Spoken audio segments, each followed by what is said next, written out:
Right, All right, on behalf of the Orange Chamber of Commerce, good morning. Welcome to Eggs and Issues. My name is Berkenda. We are here at the January installment. Happy New Year, everybody. I cannot believe I haven't seen you all in person since when? October, I think, was our last in person. I know many of you guys joined in November. It was a virtual Forgiving Tuesday. We visited with Dr. Driver from Mariposa. That was amazing. If you haven't taken a look at that, they are doing amazing things. So go back and watch that. That's both on our Facebook archives for videos and also on YouTube. So if you haven't seen it, go back and watch that one. Well, before we get started, are there any, we don't have any introductions, I don't believe, other than our guest. So today's segment's going to be open. As you all know, I see a lot of very familiar faces. This is for you guys. Our guest speaker, Senator Umberg, is here for you all. Ask any questions just by show of hands. I know a lot of you have a tight schedule. I know Senator has to get off and get on a plane, so we will be doing a hard stop at 9 o'clock. So as many questions as we allow. And with that, I'd like to welcome you. Welcome. Thank you. Thank you so much for coming, Senator Umberg. Before we start any questions, I'd love to read your bio. I did get the short version, so yes. All right. State Senator Thomas J. Umberg is the chair of the Senate's Judiciary Committee. He is a retired U.S. Army colonel, former federal criminal prosecutor, 4-term state legislator, small business owner, and was the deputy drug czar for President Clinton. Senator Umberg began his military service at the Korean DMZ and was deployed overseas for 3 tours, totaling over 5 years. In addition to his overseas deployments, Colonel Umberg was assigned as a paratrooper with the Army Special Operations Command and the 18th Airborne Corps. As a federal military prosecutor, Senator Umberg prosecuted numerous white-collar, civil rights, murder, and sexual assault crimes. He successfully tried over 100 cases to verdict or judgment.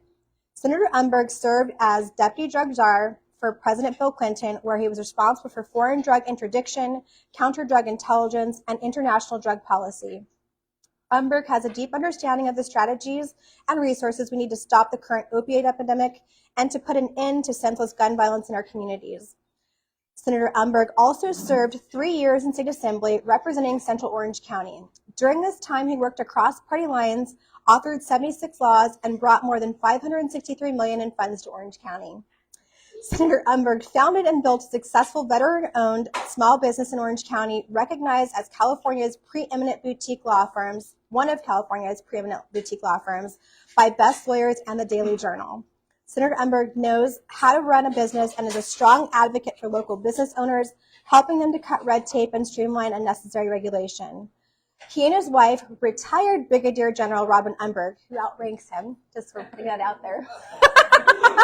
Raise your hand if your spouse outranks you here. Have 3 children and 7 grandchildren. That was a short version, I promise. Was it. Thank goodness you didn't get the long version. Holy cow. Actually, listening to it, I thought, you know, there's one thing that really comes to mind, that's that I can't hold a job. Yeah. Well, thank you, Berkenda. Thanks for including me, and thanks for the introduction. And I'm sorry I had to mention that my wife outranked me, but yeah, that is who just said you? Yeah. That was Gina. You know, and those of you, raise your hand if you have military service. You're military, okay. So if you're familiar with the military, the only reason that she outranked me is because she was smarter and a better leader. Those are the only reasons. She, by the way, if she were here, she loves the fact that you'd think she'd be humble about it, but not so much. No, she's not. She's not at all. She would make these. That's what she would say, and she loved the fact that I literally had to salute her. I don't mean that figuratively. Oh, wow. I mean that literally, and I'll just one quick. Holy cow! Yeah, well, she's going to come next time. But one of the things that she did is that, among many, but in terms of her being able to basically lord it over me, is that when she was promoted to lieutenant colonel, and I was, of course, not, her father pinned on once, our father, a hero of World War II, Korea, and Vietnam, very proud of her, and I was pinned on the other side. And the ceremony is about 200 soldiers watching this ceremony. And military protocol, in the movies, it looks like people are just going like this when saluting, but what really is supposed to happen is that the junior person raises his or her hand in salute and has to basically maintain that salute until the senior person returns the salute. And if the senior person doesn't return the salute, you stand there. If you watch the president getting off Marine One, you'll see that. And so she turned to me, and I, of course, properly rendered her hand salute, and she just stared at me. And I love that. And the troops started laughing, and I whispered, I go, Ram, you got to return my salute. And she goes, I'm just savoring the moment. And she let me, it was like an hour and a half she let me stand there. So, oh my gosh. Yeah. So anyway, that. yes, yeah. So yes, that's her. And thank you, by the way. Thanks for including me. Thank you, Sean. Sean, you got a full house here. You know, this is, yeah. Well, the food smells excellent, and unfortunately, I saw this as eggs and issues, and I'm just the issues part. I don't get the eggs, which is kind of sad for me. We will definitely save you a plate. You'll save me an egg. We'll save Okay. you an egg. All right. Thank you, Elizabeth. Thank you, Elizabeth, also for your leadership. Elizabeth and I just got to know one another a little bit. Turns out that we lived in dorms next to one another at UCLA and on the same street. Oh, although wow. I was there long before her, but we lived on the same street, maybe even the same apartment complex sometime later. Yes. So well, we have thanks. some questions for you. You have questions. I'm going to keep talking so you don't get a chance to ask questions. Yeah. And we're get to the fine hard with that part. if you All like right. to do that. All right. I'd love to start with one of our heavier topics first, just to kind of let's get through this heavy one. I know that you've been working on a few bills lately, and one of them is SB 21, which I know was previously 44, Alexandra's Law, which deals with fentanyl. And those of us in this room are no stranger to this discussion. I know we've talked about it pretty much at every Eggs and Issues. So can you tell us a bit more about what that bill is intended to do and how it might work? Sure. Well, if raise your hand if you're familiar with the whole topic of fentanyl and its dangers. It's very different, and as you might have noted from my intro, I've spent a lot of my life in drug issues and drug policy. Sometimes I say I did drugs in D.C., did drugs as a prosecutor, did drugs in South America. You did a lot of drugs. But that was counter drug activity. Yes. But fentanyl is very different than any drug that we've ever encountered. It's very different because of its potency. It's very different because of its really small size. Very different because of it's inexpensive. It's very inexpensive, and very different because it's laced with other drugs, all sorts of methamphetamine, Oxycontin, and there are stories that would rip your heart out of young people thinking they're taking a Xanax to basically calm their nerves for a flight, laced with fentanyl, they die. Alexandra's Law, you mentioned Alexandra lived in the Inland Empire. She thought she was taking an Oxycontin pill and laced with fentanyl. She died within 12 hours. And these stories are absolutely just pervasive throughout the country. Fentanyl right now is the leading cause of death for young people between the ages of 18 and 45. And so what do we need to do? And you mentioned my bill. We actually need to deal with this issue very comprehensively. Prevention, when there was a guy named General McCaffrey who was the drug czar, I was the deputy drug czar, he used to say that the best anti-drug tool is a kitchen table where a parent or someone, a coach, a teacher, a minister talks to a young person. That's the best anti-drug tool, is prevention, and that far and away is the best. We in schools as often as possible, and I'm not the best, even though I'm only 29 years old, I'm not the best messenger to young people, but there are many of you here who are good messengers, and their peers are good messengers. Really important. So prevention, treatment, also incredibly important, and teaching people how to basically keep people from dying from a fentanyl overdose, which is very, very easy to overdose, and it's relatively easy also to keep people from dying with naloxone, right? Somebody else said Narcan, right? So the bill that I've worked on a number of different bills, and I'm continuing to work on bills, but one is something that's similar to what we do for drunk driving. If you've been convicted of a DUI, or folks, what happens when you're convicted of a DUI is that the judge will say to you, hey, Mr. Umberg, you've been convicted of a DUI. I haven't been, but just using me as an example. If you now know that driving while under the influence is very, very dangerous. I'm telling you it's very dangerous. If you do this again and you kill someone, you could be charged with a much more serious crime, maybe even homicide.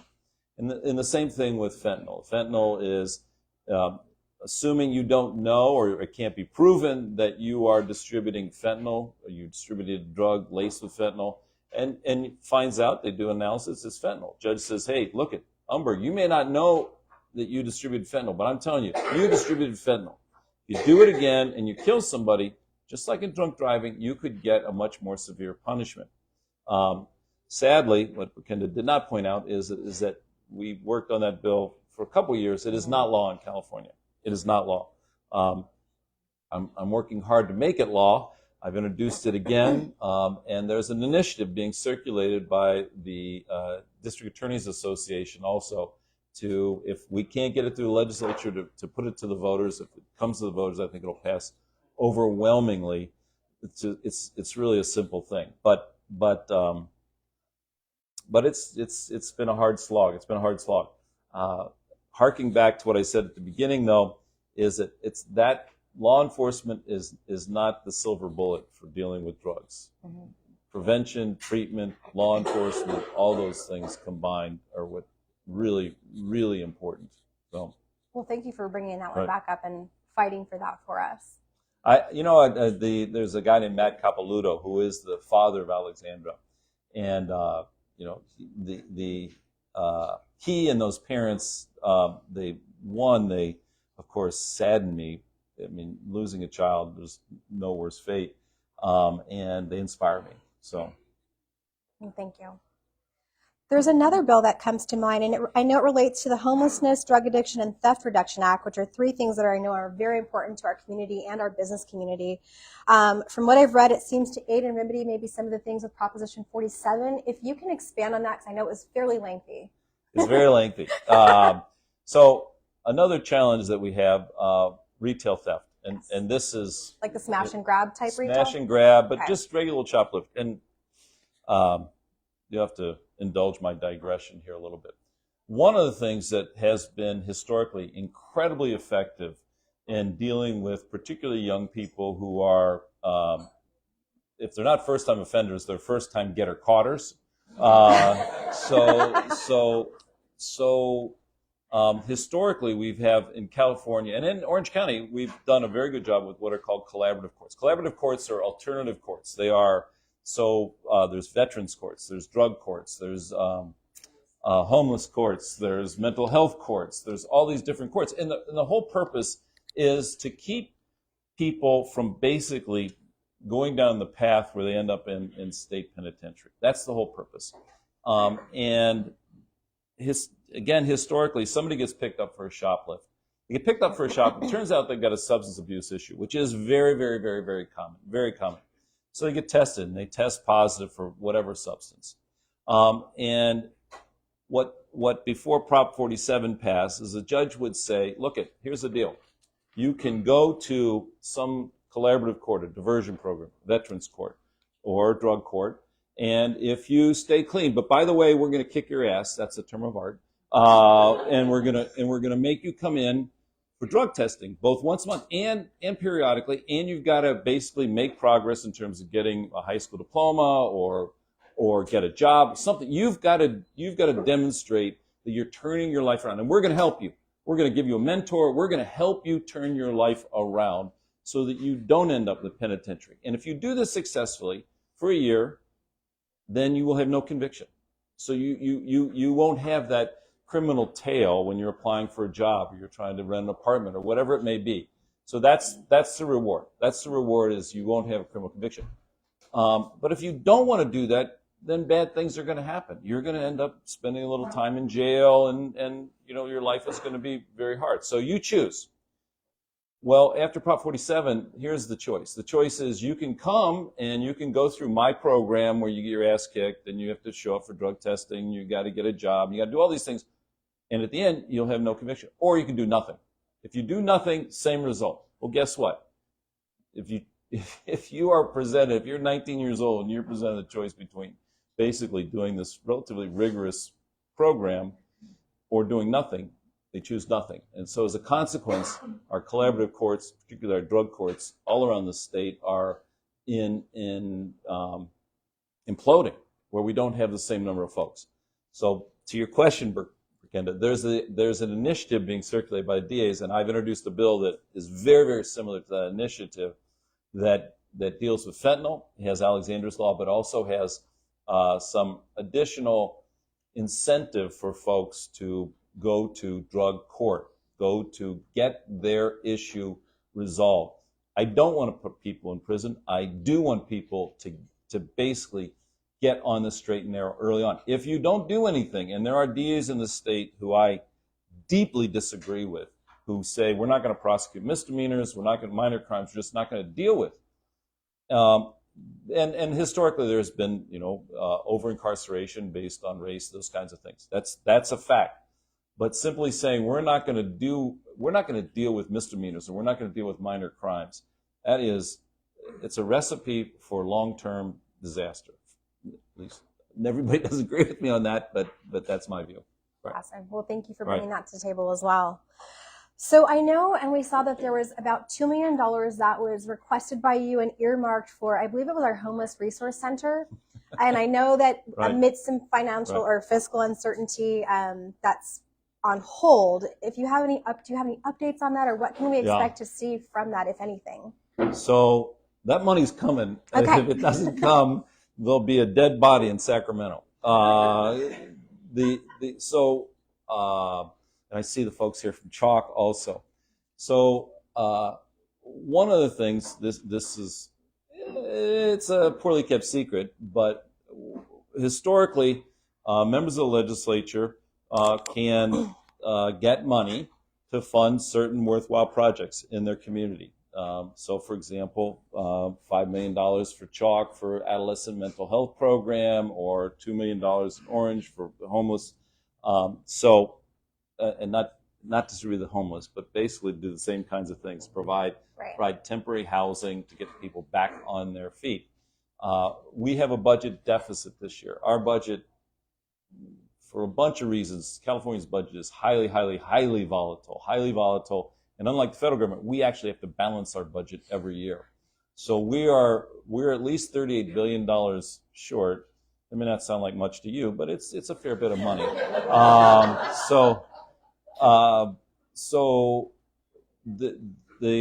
We probably are not going to get what are known as our member or district requests. We're probably not going to be able to fund some of the things that I have really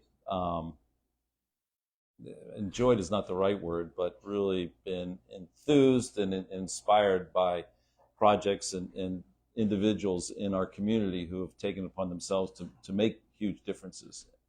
Probably not going to happen. But the money that was in last year's budget is, you're going to get that money, or else there's going to be it's going to be a mess. It's going to be real, because many organizations have already allocated that money. In other words, because I've said it, and because it's in the budget, and because we promised it, not surprisingly, organizations count on that money. So yes, it's coming. Perfect. Right. Well, thank you for requesting Maybe that. a while, but it's looking coming. forward to it. Right. Along those same lines, I know that you are doing a lot for our vulnerable community members. I know you've had some health fairs. Do you have any of those planned for this year? Maybe we do. Orange, or?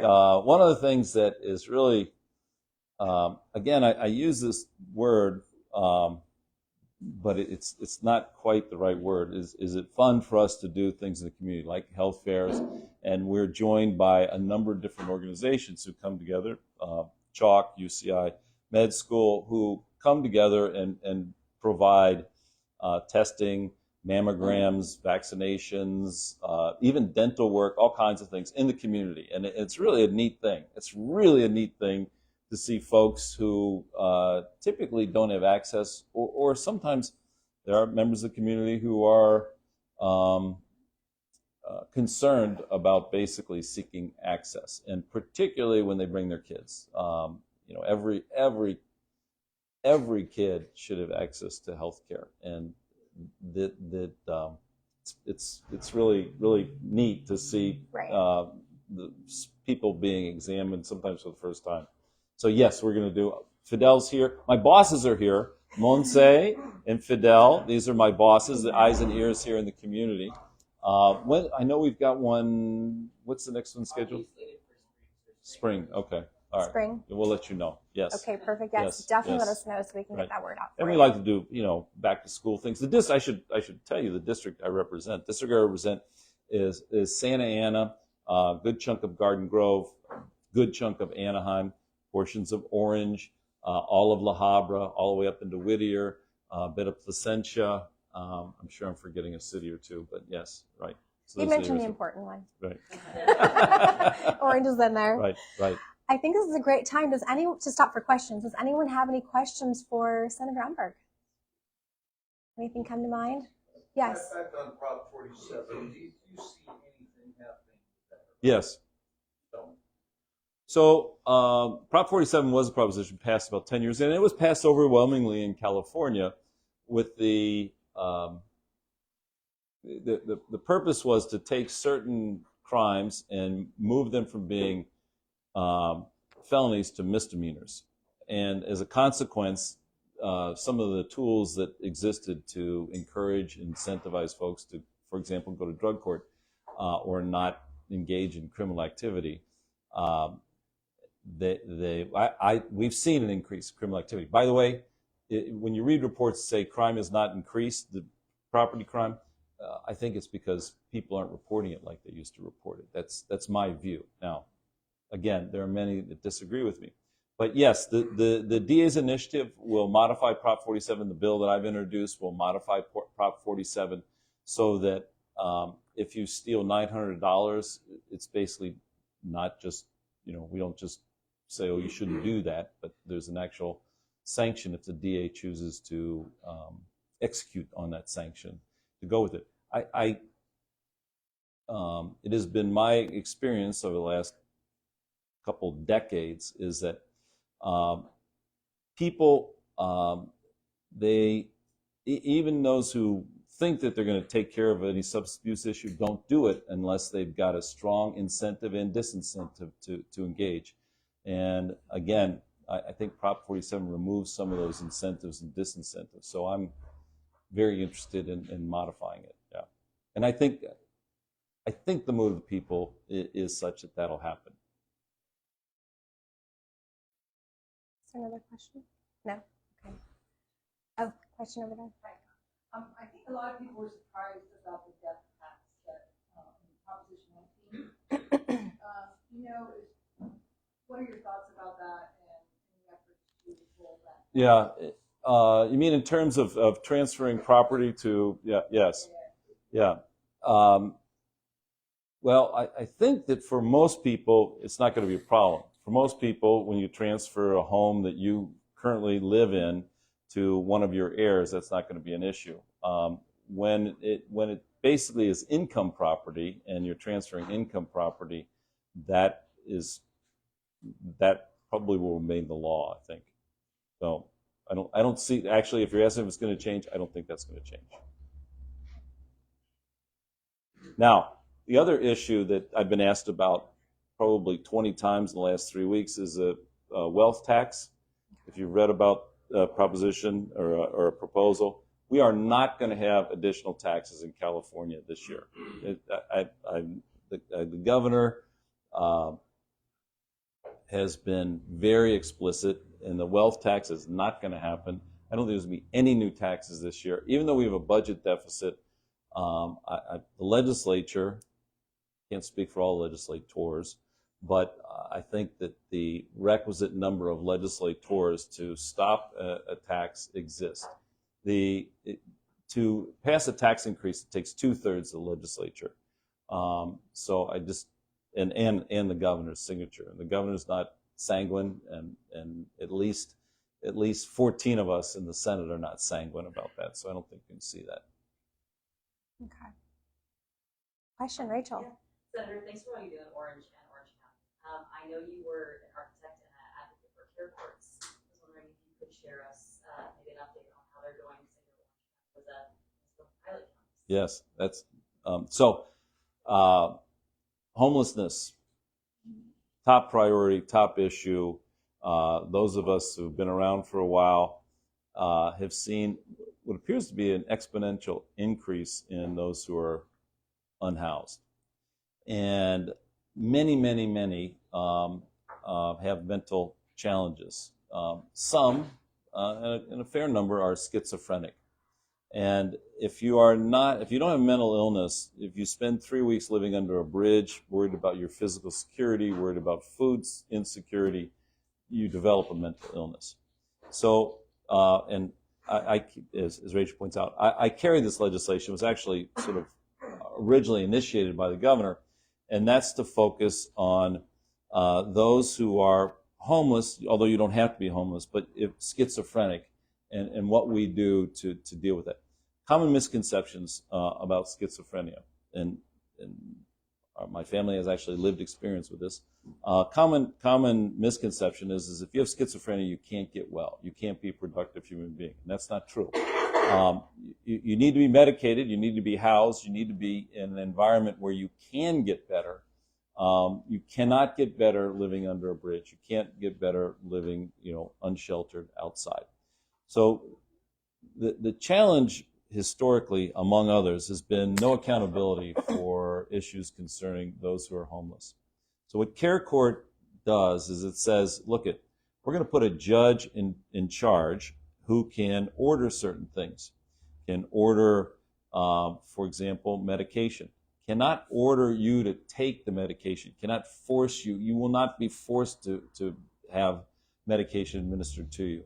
But a court can say, look, you're in the program now, sort of like the collaborative courts. Here's what your program is, and we're making medication available, we're making housing available, and we're providing you with a behavioral health professional to get you better. If you don't get better after we've given you all these things, provided you all these things, provided you the structure, the environment, and strong incentive and strong encouragement, no one's going to be incarcerated. If you don't do that, then you ultimately end up in a conservatorship, which is a horrible situation where you basically lose control of all your decisions, your life decisions. Really a difficult place to be.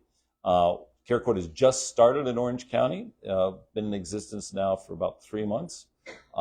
We're seeing petitions. Anybody can file a petition. Basically, anybody can file a petition. Most often being filed by family members, Okay. Who say, I've got a son or a daughter who is schizophrenic and homeless, and that petition then is filed, and the court then takes jurisdiction.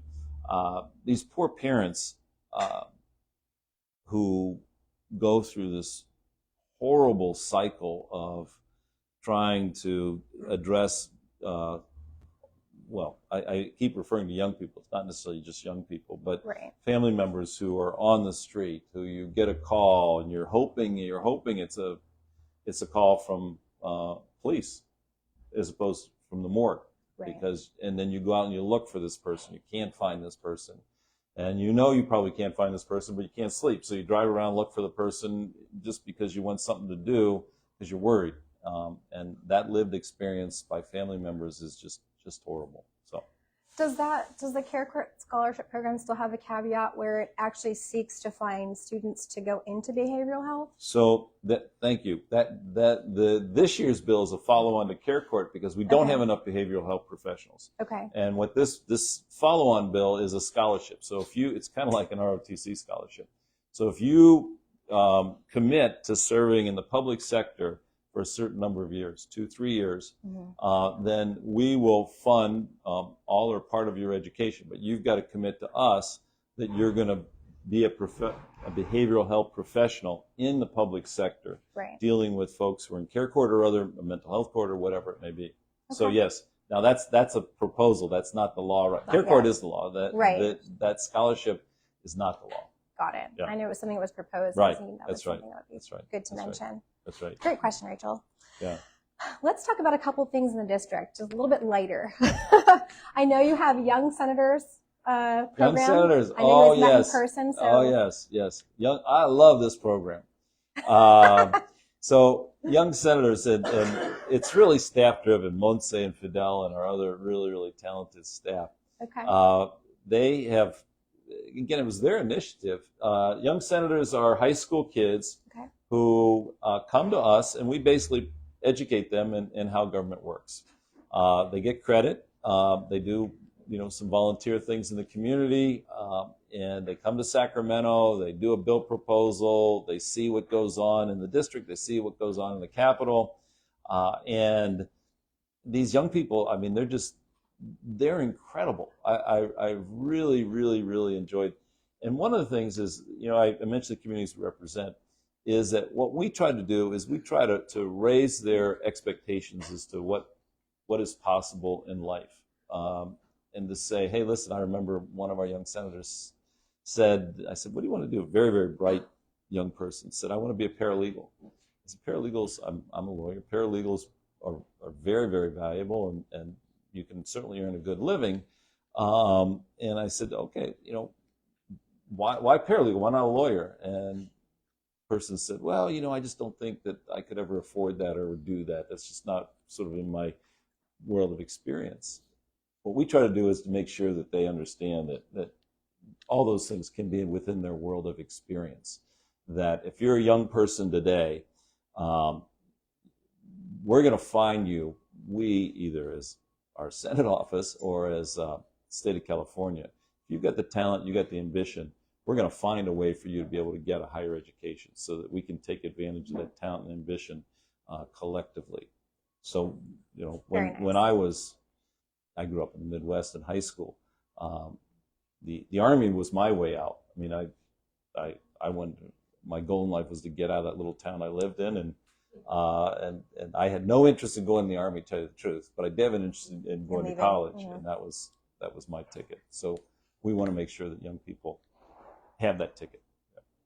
And I know you guys also have Women of Distinction coming up. Women of Distinction, that's another fun thing that we do. We every year legislators can nominate one person, one woman, as their Woman of the Year, and then we have Women of Distinction because we get so many nominees of people who, and typically they've decided that they're going to do something for the community. I get paid to do this. I mean, I get paid to do what I can to improve the quality of life. That's my job. That's my job. But there's so many people in the community that take it upon themselves to do that, not because they get paid to do it, but because they think it's the right thing to do. So we recognize them once a year, and that's I love those things. They inspire me to I think, golly gee, you started this organization for homeless teenagers. I should be able to at least match your enthusiasm. So yeah. Well, when you guys start looking for candidates for that and also for young senators, please let Connie and Elizabeth know so we can make sure and share that if you guys let her know. All right. We're looking for young senators. We're always looking for women of distinction, but we're looking for young senators right now. The program's going to start up again here soon. So high school kids. Well, I know you have a flight to catch, so I have one last question for Right. you. Anything else you'd like to share with the business community? We're, a team of business owners, business members, community at large. Anything else you'd like to share with us? So, I was talking to Sean a little while ago. We have our own business. I have my own business. Started off 10 years ago, our 10-year anniversary, with just 4 of us, and now we're 18 lawyers, and we're doing okay. But it's hard. It's very hard, no matter what business you're in. In California, it's very, very hard. And one of my jobs is to make it less hard. You've heard this from politicians that small businesses in particular are really the backbone of the community. And to the extent that whether it's taxation or regulatory fees or regulations that we can eliminate or modify, let me know. Let me know. When years ago I chaired the Environmental Safety Committee, and I spent 2 years just sort of going through different forms and seeing how we could, rather than filling out 7 forms, how we could basically combine them into one application, one permit, those kinds of things. We've not been successful. I've not been successful, but let us know. And we've got business cards here for you. Perfect. So Thank you. Thank you. Thanks. Well, thank you so much for joining us today. Before Thank I let you. you go, say a quick thanks, but I do have some announcements. So Okay. first, thank you All for right. joining us. Yes. I know you have a lot of cities in your district and a lot of places you could be, so we appreciate you being here with us in Orange. No, I love Orange. Circle of Orange is one of my favorite places in all of California. So Yeah. Right. All right. Well, we have some announcements. First and foremost, the Duke of Orange. Who went to the Duke last year? Who attended that event? So much fun. Did you guys have a great time? Yes. All right. You guys signed up this year? Yes. You get your VIP? Okay, good. So that's coming up, and that's going to be Saturday, February 17th. Do we have any tickets? We have tickets left. Let me just make sure of that. But we're running out quickly, so if you don't have them yet, please get them. Okay, so tickets are going fast. So talk to Connie or Elizabeth today if you want to get those tickets, or it's also on our website and our social media. We also have B&G, that's Business Networking Group, the first and third Wednesdays. The next meeting is on February 7th. That's at Zito's Pizza. We have a mixer this Thursday night at Danny K's at 5 p.m. They're still opening for that, so love to see you all there. Ribbon cuttings, we have 3 between now and the next Eggs and Issues. We have the 31st, and that's at Groovy Ghost Vintage. February 1st, we have Resilience in Art, Black Artists Unveiled exhibition. That's ribbon cutting. We also have the Hilbert Museum that is reopening at Chapman, and that's going to be on February 23rd. Our next Eggs and Issues is going to be on February 27th. We're going to welcome OC Board of Supervisors, Vincent Sarmiento, so we're looking forward to having him back. It's been many years since he's been with us, so we're looking forward to hear what he has to say.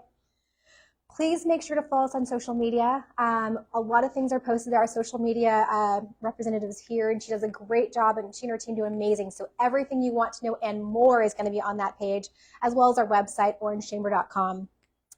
We are so happy to be back here at Orange Cafe Bistro. Thank you so much, Sean, for hosting us, Nina, for being here today. Those of you who are watching on Facebook, we appreciate you, but you're missing an amazing breakfast, so sorry you missed that. Special thank you to our Chairman Circle sponsors, Board of Directors, members, staff, all of you here. Thank you again for joining us. We will see you next month. Thanks. You guys are busy. Holy cow. We're so busy. Thanks. Thank you. Oh my goodness.